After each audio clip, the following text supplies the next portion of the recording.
7 hari aja Anda kerjain. Ini tip paling sederhana, dan sehingga nanti kalau ini dikerjakan, Anda tidak akan, insya Allah tidak akan pernah pergi ke rumah sakit ketemu dokter. Kalau Anda mengerjakan ini saja, bau badannya hilang. Dia akan membersihkan yang tidak penting dalam badan. Dia bisa berperan sebagai untuk menurunkan kolesterol, asam urat, membakar lemak, macam-macam. Untuk jantung, pembuluh darah kita. Ini nanti tubuh Anda akan stabil, vitalitas terus terjaga, ya, tetap fit, gak bakal banyak penyakit datang.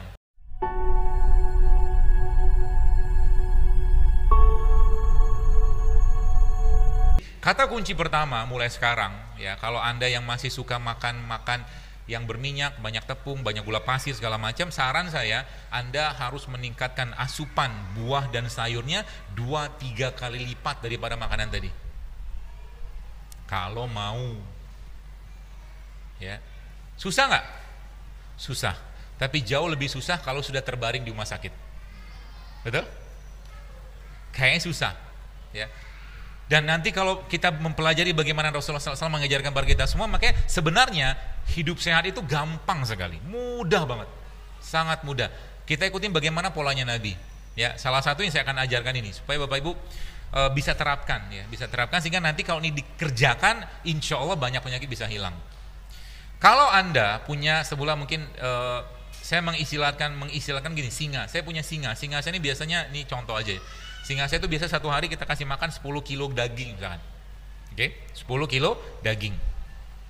Lalu singa tadi kemudian saya kurangi makanannya. Hanya saya kasih 1 atau 2 kilo. Ya. Lalu singa tadi Bapak sekalian dilepas di kerumunan orang. Kira-kira gimana apa yang terjadi? Bisa dipastikan singanya makan orang kan? Mengkonsumsi segala kebutuhan. Nah, tubuh kita itu sekarang justru malah lebih banyak kondisinya seperti singa yang makan 10 kilo. Maka kalau tubuhnya tanda kutip mau dikondisikan, bahasa saya aja, sebagai singa lapar tadi, maka Anda mulai mengurangi asupan kalori yang masuk. Paham ya? Mengurangi kalori yang masuk. Jadi contoh gimana? Pagi-pagi biasanya makan nasi uduk atau nasi goreng atau apapun lah gitu tuh. 1 piringnya itu tuh, perkiraan saya sih, sehingga saya sekitar 500-600an kalori lah, lebih mungkin. Belum lagi dengan minyaknya ya. Nah, apa yang dikerjakan pagi-pagi? Gak usah makan banyak-banyak.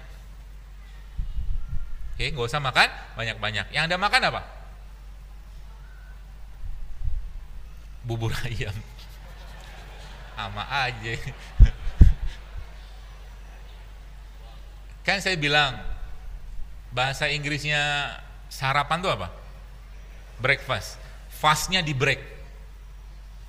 Paham maksudnya? Kita kan malam puasa sebenarnya kan, tidur itu kan puasa. Nggak makan, makanya Rasulullah habis sisa ngapain? Tidur. Kan gitu. Jadi salah satu cara untuk membakar lemak paling baik adalah tidur dalam jumlah yang cukup. Cara paling mudah. Oke? Lalu ketika Nabi SAW kita bicara tentang Rasul berpuasa, waktu berbuka Rasul makan apa? Kurma kan gitu kan? Kenapa? Karena memang di jam 7-8 pagi itu memang tubuh kita sedang tidak tinggi hormon laparnya. Artinya makan pagi kalau menggunakan porsi standar kita tidak tepat. Tidak tepat. Jadi makan pagi itu lebih baik Anda makan apa? Kurma beberapa. Kalau mungkin pakai kurma mungkin 7 butir kurma udah cukup. Minum air putih. Apa yang terjadi? Lapar nggak? Pasti lapar. Nah aja. Jangan pede gitu lah, nggak lapar, pasti lapar. Ya. Pasti lapar. Kalau udah lapar, biarkan laparnya berjalan sampai setengah jam kemudian. Setengah jam kemudian, maka tubuh akan mencari sumber-sumber energi yang nggak kepake selama ini seperti singa lapar, paham? Bisa dipahami ya? Taunya kita tuh energinya masih berlebih atau tidak dari mana? Gampang. Pegang aja pinggangnya. Kalau banyak lipetannya, Anda banyak cadangan energi nggak kepake gitu kan.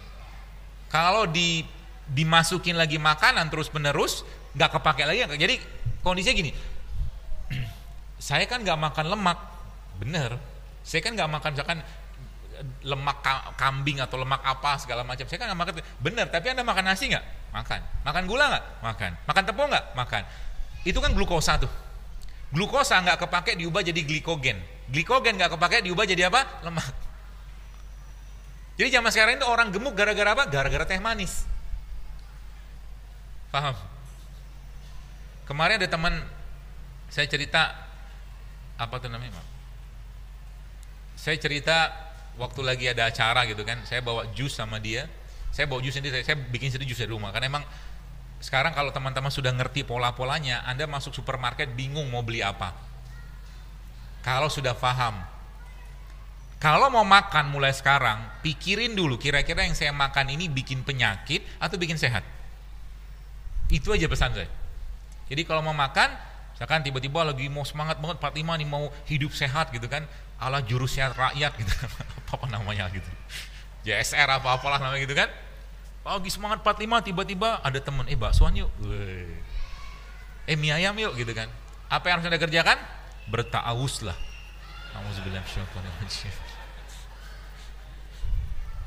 Tidak gampang, serius. Apalagi Anda ketemu dengan orang-orang yang memang udah biasa hidup kayak begitu gitu kan.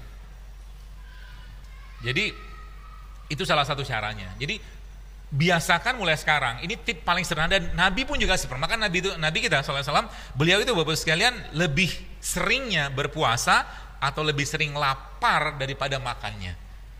Maka salah satu sebab lemahnya iman adalah banyak makan. Kalau kita boleh jujur zaman sekarang, penyakit-penyakit yang ada zaman sekarang muncul gara-gara apa? Banyak makan. Selesai kajian. Kan gitu kan. Ya, jadi kebanyakan makan. Nah, pertanyaannya, bisakah kita mengendalikan itu? Kalau Anda bisa mengendalikan, you're the best gitu kan. Dan tubuh kita itu biasanya jadi gini lah. Jangan heboh-hebohan. Jadi teman saya itu akhirnya dia bawa macam-macam, dia bawa makanan segala macam gitu kan, terus dia bawa jus, dia bilang, "Dia apa silakan. Dok, ini kan halal, tafadhol." Saya bilang, "Silakan." Dia bilang. Kata saya begitu. "Antum enggak makan?" "Enggak." Saya bilang, "Saya punya yang lain." Saya bilang, "Saya punya kismis sama kurma." Saya bilang, "Saya makan itu." "Jusnya?" "Enggak." Saya bilang. "Udah tahu belum itu jusnya berapa gula pasirnya masuk situ?" Saya bilang. Kan gitu. Apalagi minuman-minuman kemasan itu, teman-teman pernah lihat nggak di kandungan nutrisinya berapa kalori yang Anda masukin? Itu kalori baru, belum cerita tentang bahan aditif yang lain gitu loh. Itu yang kita makan tiap hari kan. Ya, kebanyakan orang. Jadi masuk supermarket yang dibeli ya minimarket gitu kan, yang dibeli makanan-makanan, minuman-minuman yang ada aditif, sintetik, semua yang begitu-begitu aja. Ya. Dan itu saya bilang sama dia, ya hak antum, dia bilang. Saya bilang hak. Silakan aja kalau mau makan. Kalau saya enggak, saya bilang, saya enggak mau. Saya punya apa namanya ya? Sikap sendiri gitu kan. Kenapa? Banyak orang enggak tahu ya atau belum tahu. Sedekah yang paling baik itu pada keluarga. Kita cuma tahu hadisnya itu. Betul? Tapi ada hadis lain yang menyatakan bahwa Rasul menyatakan bahwa salah satu sedekah yang baik juga yang kita kerjakan adalah bersedekah pada diri kita sendiri. Jadi kalau Anda makan sehat dengan niat bersedekah untuk memberikan yang terbaik pada badan Anda dapat pahala loh. Ya, di sini misalkan ada sebelah mungkin sosis, nuggets, segala macam makanan nggak sehat, kan? Di sini ada buah. Lalu Anda niatkan makan buah ini sebagai bentuk sedekah pada diri Anda, maka Anda dapat pahala. Supaya apa? Supaya kita bisa beribadah lebih baik, Bapak sekalian. Allah menciptakan kita sebagai apa? Khalifah, sebagai Abdullah. Khalifah Abdullah itu nggak mungkin sakit-sakitan. Ya. Dan mulailah sekarang berperilaku seperti perilakunya penghuni surga. Makannya segala macam, kalau ada di bumi makan. Di surga saya yakin tidak ada cireng, cilok, seblak, itu nggak ada. Nggak ada di sana.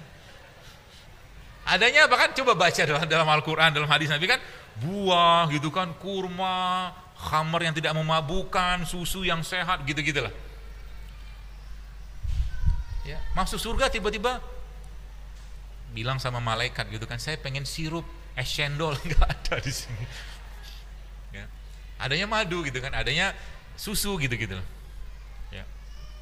Maka di surga, Bapak Ibu tahu nggak, di surga itu kan kita nggak ada urin loh, kita nggak ada air kencing, betul? Kemudian apa lagi? Jadi kalau kita mentelaah surga tuh tanda kutip masuk akal dalam kalau kita bahas secara ilmiahnya gitu ya. Orang di surga ketika mereka makan yang minuman segala macam tadi itu yang jadi semuanya terserap dengan sempurna, kata Allah, kata Rasulullah. Dan kalaulah ada yang mau dikeluarkan, kata Allah, kata Rasulullah, itu akan berupa keringat. Keringatnya itu pun wangi, baunya kasturi gitu. Jadi kita nggak ada feses, nggak ada BAB, nggak ada kencing, nggak ada ludah, ya. Semuanya baik. Sekarang Bapak Ibu pernah nyium bayi nggak? Wangi nggak? Bayi itu minumnya, makannya apa? ASI kan? Ya, ASI itu salah satu makanan terbaik. Makanya bayi ya, misalkan yang 0 sampai 2 tahun gitu ya, mereka bau mulutnya wangi, badannya wangi, terserap dengan baik. Bahkan fesesnya pun kadang-kadang ibunya pun demen gitu loh. Maksudnya fesesnya bayi itu bagi seorang ibu tuh ya anteng-anteng aja. Mungkin beda sama bapak gitu kan, jarang lihat gitu. Ya, kenapa tadi? Ya karena bayi makannya ASI. Sekarang terjadi perubahan nggak pada kita? Dulu kita kayak bayi. Bayi pakai deodoran nggak? Enggak. Sekarang kita pakai deodoran. Bukan kita sih, Anda. Saya sih nggak pakai. Kenapa pakai deodoran? Baunya kenapa? Kau sudah saya bilang tadi kan, karena makannya asam. Nasinya asam, gula asam, tepung asam, minyak asam, susunya asam. Bau. Maka saya perhatikan teman-teman yang ya share ke saya gitu, dan sempat saya baca gitu, mereka bilang ternyata setelah mereka kembali ke sayuran, kembali ke buah, kembali minum air, bau badannya hilang. Bau badannya hilang. Karena bau badan itu salah satu tanda tubuhnya sudah terintoxikasi, sudah keracunan, tanda kutip, dengan makanan. Kenapa? Karena makanannya tidak sehat. Ya. Terus apa harus dikerjakan? Ada satu quote yang Bapak Ibu harus pahami, dan ini kalau Anda kerjakan maka insya Allah akan baik sekali. Ya, tapi dikerjakan. Apa kata kalimat itu bunyi gini? Kalau Anda ingin atau mengobati diri Anda atau ingin punya kesehatan lebih baik, maka Anda harus menghentikan dulu atau nyetop dulu yang bikin sakit tadi. Nah, yang bikin sakit bukan bikin sakit ya, bikin masalah gitu kan. Kalau dikonsumsi terus menerus. Sudah saya jelaskan berkali-kali, coba challenge yourself, coba tantang diri Anda. Tantangnya gimana? Saya kasih tantangan, mau terima nggak? Mau? Lemes banget. Mau apa enggak? Nah gitu dong. Tapi Allah saksinya ya. Kerjain ya. Siap? 7 hari aja Anda kerjain. Boleh? Siap? Untuk apa? Enggak, bukan untuk sehat. Untuk bersyukur dengan Allah gitu loh. Sehat mah, sering saya bilang, sehat itu hanyalah buah dari ketaatan. Kalau orang taat sama Allah pasti sehat. Orang yang rajin tahajud, rajin duha, rajin sodako, rajin kebaikan, mana mungkin dia kena penyakit berat? Orang yang sibuk dengan zikir, mana mungkin kena penyakit jantung? Kan gitu. Logikanya begitu ya, secara normal. Meskipun dengan atau tanpa hidup sehat, secara takdir tetap akan ada peluang penyakit. Tapi ikhtiar yang kita kerjakan, Bapak sekalian, bisa menghindarkan kita dari satu takdir ke takdir yang lain gitu loh. Ikhtiar kan begitu. Ya, makanya kita harus ngerti dulu. Jadi kita harus komitmen dulu. Ya, komitmen pertama, selama 7 hari ke depan, agak was-was ya ngomong. Ya. Coba Bapak Ibu makan nasi 3 sendok makan sehari. Ini sih masih mending, biasa saya suruh stop sih. Nasinya hanya 3 sendok makan. Pagi 1, siang 1, malam 1 kalau makan malam. Gak usah sekalian kan? Nah, mendingan gitu. Siap gak? Kalau nggak siap saya nggak usah saya lanjutin. Itu yang pertama. Tapi terserah sih. Tapi banyak teman-teman yang kemarin saya ditelepon seorang ustadz, guru saya juga, dia bilang, dia bilang, Hana jazakallah khair nih sama antum. Kenapa ustadz? Ini istri-istri Hana, istrinya banyak. Istri-istri Hana ini sekarang sudah mulai ngurangi makan nasi, dia bilang. Alhamdulillah. Jadi uang bulanan mereka bisa Hana kurangi. Dia bilang. Jadi mereka semua mengikut mazhabnya antum dulu. Nyata waktu saya ke rumah mertua beliau juga bener gitu kan. Itu semua bikin impusan, air impusan gitu kan, dia bilang tuh, saya lihat di kulkasnya ternyata bener. Ya, tapi ala kulihal baik gitu kan bagi kesehatan. Itu yang pertama, kurangi makan nasi. Ya. Siap? Saya sih nggak baper ya, serius saya nggak baper. Anda mau kerjakan, mau enggak badan-badan Anda ini, kan gitu. Tapi sekarang saya tanya, yang hidupnya sekarang 30 tahun, 40 tahun, saya tanya, berapa tahun atau berapa bulan atau berapa minggu atau berapa hari Anda pernah hidup sehat? Coba. Jujur aja lah. Hampir-hampir nggak pernah kan? Terus kapan mau hidup sehat? Sebagai bentuk rasa syukur kita kepada badan yang luar biasa sempurna ini, Bos sekalian. Itu yang pertama. Yang kedua, semua jenis produk yang menggunakan tepung mulai tertunduk lesu. Produk yang menggunakan tepung. Yang ketiga, semua produk yang menggunakan minyak goreng. Sudah mulai tarik nafas? Gak apa-apa, kita agak sedikit radikal gitu kan. Sudah selesai? Belum. Itu yang ketiga. Yang keempat, semua produk yang menggunakan gula pasir. Sudah berapa? 4. Jadi kira-kira nasi goreng masih mau dimakan? Kalau Anda komitmen, biasanya sih enggak. Apalagi kalau Anda sudah mulai membiasakan lebih banyak laparnya daripada kenyangnya. Karena kita makan bukan untuk kenyang. Kita makan untuk mendapatkan gizinya untuk bisa beribadah kepada Allah. Sehingga nanti apa? Makanan yang seorang muslim, usus seorang mumin, kata Rasulullah SAW, itu satu makanan dia bisa untuk 7 usus gitu loh bahasa hadisnya. Ada berkah di makanan. Sehingga makan tuh nggak perlu banyak-banyak sampai nanti ya, sampai nanti Anda sampai pada satu titik di mana apa?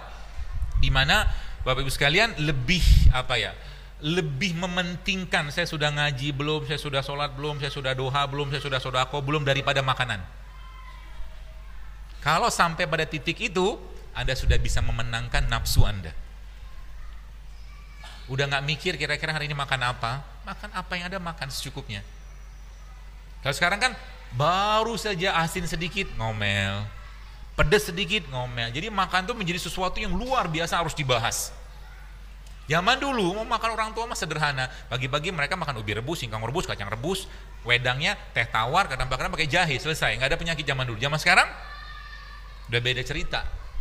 Sarapan udah beda. Jadi orang-orang zaman dulu mengajarkan kepada kita kearifan budaya kita, Bu sekalian. Ya. Dan itu kita bisa contoh zaman sekarang. Ya. Dan apa tuh namanya? Rasulullah atau Al-Quran memberikan banyak sekali pedoman kepada kita semua. Kalau Anda mengerjakan ini saja ya, saya berulang-ulang saya sampaikan, puasa Senin Kamis, puasa Ayyamul Bid 13, 14, 15, berbekam setiap bulan rutin, 19 hari yang lain Anda menjaga makanan, maka jangan khawatir, Anda tidak akan, insya Allah tidak akan pernah pergi ke rumah sakit ketemu dokter. Kenapa? Puasa Senin Kamis itu luar biasa efeknya ke badan. Tapi syaratnya apa? Buka sama sahurnya ada syaratnya. Buka dan sahurnya jangan nyampah lagi. Ramadan harusnya terjadi penurunan luar biasa pada berat badan orang Indonesia. Tapi sayangnya Ramadan tidak. Kenapa bisa kayak begitu? Karena lihat aja apa yang dimakan waktu berbuka puasa. Ya. Jadi niatkan sebagai bentuk ketaatan. Nah, dan ada satu lagi yang mungkin saya kasih clue-cluenya aja supaya Bapak Ibu mulai sekarang bisa praktekkan, dan saya nggak maksa juga kok. Ya. Kalau saya pribadi memang saya memilih karena saya tahu bahwa prinsip saya ya semua bisa mati juga, mau kayak apapun mati kita. Tapi saya punya prinsip, saya tidak mau mati dalam kondisi berpenyakitan yang nyusahin anak, istri, suami, keluarga, sekarang saya nggak mau. Saya cerita sedikit teman-teman sekalian. Sekarang kan mau musim haji nih. Kebetulan kemarin qadarullah istri saya dirawat dan sudah pulang juga. Datanglah dokter penyakit dalam yang beliau akhwat juga, ketemu dengan istri, ngobrol segala macam. Dia cerita ke istri gitu kan. Dia cerita banyak banget calon jemaah haji itu yang dia gagalkan berangkat gara-gara gagal ginjal. Silakan Anda nyampah mulai sekarang, tapi kalau Anda daftar haji 20 tahun lagi dengan kondisi makan kayak sekarang, mungkin bisa jadi nggak berangkat. Sayangnya luar biasa kan? Ngantri 15 tahun, 20 tahun gara-gara nggak mau ngatur isi piring, kayak gitu loh. Sayang banget. Ya, sudah bayar cukup mahal, dan kalau udah kayak begitu memang mereka tolak karena bikin susah orang nanti di sana. Apa yang Anda makan sekarang akan menentukan sedikit banyak atau banyaklah nasib kesehatan kita di 5, 10 tahun, 12 tahun atau 15 tahun mendatang. Falyanzuril insana ila ta'ami anna sobabna ma'sobba. Jadi Allah sudah ngasih tahu sebenarnya, perhatikan yang dimakan, lihatlah Allah menurunkan hujan, segala macam biji-bijian gitu kan. Nah, ada beberapa tips-tipsnya yang mungkin saya bisa kasih kepada teman sekalian ya. Yang pertama tadi, mulailah untuk membiasakan jangan sering makan. Biasakan tubuhnya untuk lebih banyak laparnya. Ya, biasakan tubuh lebih banyak. Sekali makan berkualitas tapi tidak banyak juga. Cukup. Nanti tubuhnya akan menjadi tanda kutip singa lapar tadi. Dia akan membersihkan yang tidak penting dalam badan, dia akan membuang radikal bebas, dia akan membongkar lemak segala macam. Jadi berat badan itu hanya sebuah efek samping saja sebenarnya. Ya. Yang kurus apakah sehat? Belum tentu juga. Orang yang kurus belum tentu sehat juga. Ya, karena indikatornya adalah vitalitas. Ada orang gemuk nggak fit, ada orang kurus nggak fit juga, sama. Kita yang tahu badan kita. Kapan harus makan, kapan harus puasa, kapan harus berhenti, kita yang mengendalikan. Ya. Dan kalau Anda, siapa di sini yang suka durian? Suka semua kali ya. Gak usah ditunjuk juga saya tahu muka-muka durian kayak begini. Nanti kalau makan durian, cobalah makan duriannya 1 biji aja. Buat apa fungsinya? Sebenarnya bukan masalah jumlahnya, tapi kemampuan kita menahan nafsu. Gitu loh. Nasi juga sama. Pengen makan nasi, coba kurangi. Kita udah tahu nih, ini bisa jadi masalah gitu kan. Kalau makan berlebihan, maka kendalikan nafsunya. Nafsunya dikendalikan. Ya, seperti itu. Itu yang pertama. Lalu yang kedua, Pak, saya kasih tips. Jadi mulai sekarang biasakan untuk tidak terlalu banyak makan. Lebih sering kita untuk menahan. Jadi lapar tuh Bu sekalian tenang saja. Dia hanya berjalan setengah jam saja. Habis setengah jam, maka insya Allah dia akan kembali normal. Tubuh akan mencari sumber-sumber energi yang yang tidak terpakai. Ya, tubuh akan mencari sumber-sumber energi yang tidak terpakai. Itu yang pertama. Lalu yang kedua, Indonesia kaya dengan rimpang-rimpangan. Indonesia kaya dengan rimpang-rimpangan. Ada jahe, ada kencur, ada macam-macam, ada temulawak gitu, rimpang-rimpangan. Yang rimpang tuh akarnya ada di tanah gitu kan, seperti itu. Buahnya ada di tanah, itu rimpang namanya. Maka itu jadikan sebagai minuman harian Anda. Mulai sekarang.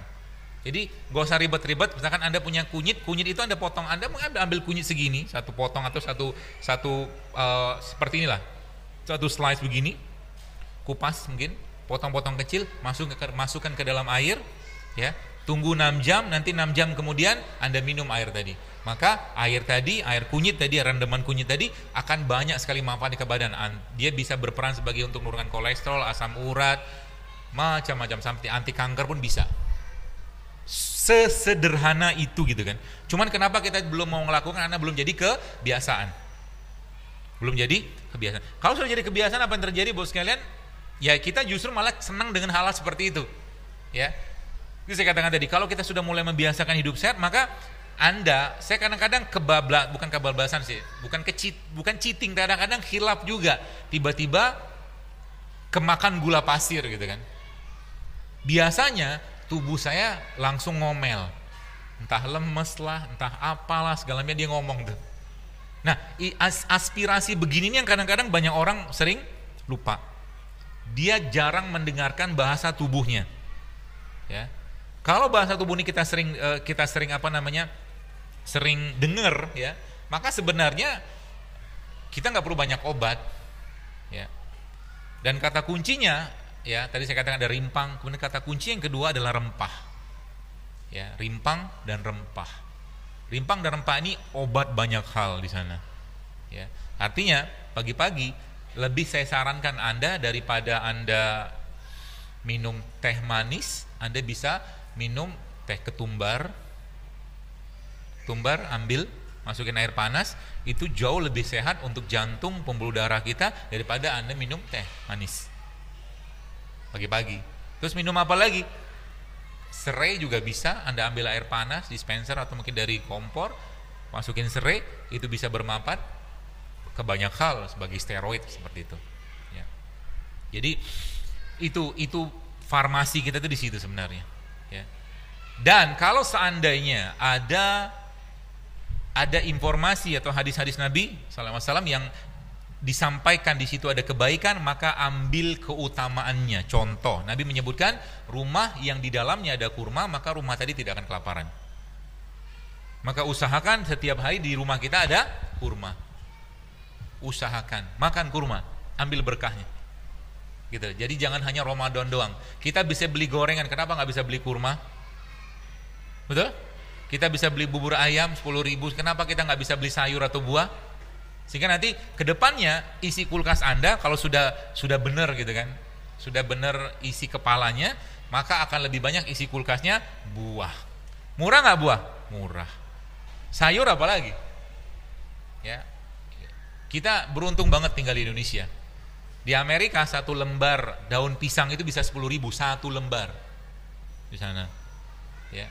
Jadi manfaatkan itu baik-baik. Jadi bagaimana cara bikinnya atau mungkin bagaimana konsepnya? Konsepnya adalah saya kasih tipsnya, let the food be your medicine.